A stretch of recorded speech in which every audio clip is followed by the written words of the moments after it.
May 14, 1948, in Tel Aviv, Jewish leader David Ben-Gurion proclaimed the rebirth of the nation of Israel.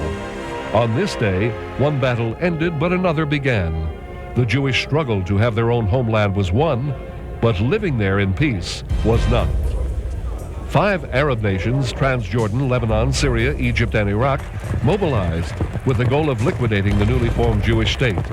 So started the War of Independence, which lasted several months, leaving thousands dead. Ironically, it was the Arabs who ordered the Palestinians out of Israel so that they would not get hurt in the fighting. The story of modern Israel began in 1917. Palestine, which had been under Ottoman Turk rule for centuries, was mandated to the British by the League of Nations after World War I. Aware of the persecution that Jews were suffering in Eastern Europe, British statesman Lord Balfour suggested that a Jewish homeland be established in Palestine. During the time of British occupation, Jewish immigration to Palestine was limited.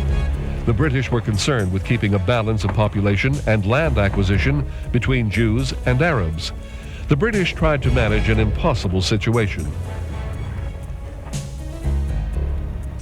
Wearied by the terrible toll of World War II, Britain turned the problem of Palestine back to the United Nations. With fighting increasing to large-scale battles, the UN approved in November 1947 a resolution to partition Palestine into Jewish and Arab states. The Zionists accepted it, but the Arabs rejected it. The Jewish state will include the ports of Haifa and Tel Aviv and the whole of the Negev Valley. The Arab will occupy the fertile eastern part. Jerusalem will come under United Nations trusteeship.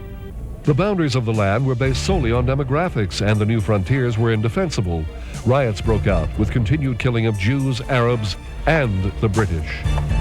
6 months later, and the day after the State of Israel was declared, the British withdrew their last High Commissioner from Palestine, and all restrictions on immigration were lifted. The seas are now open to the seekers of the Promised Land.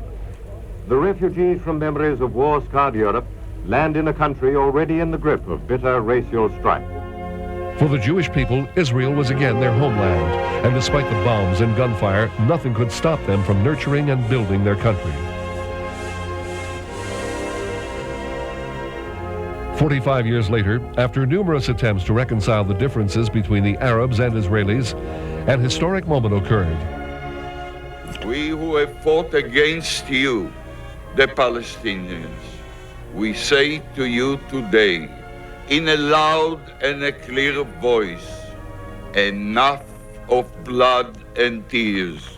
Enough!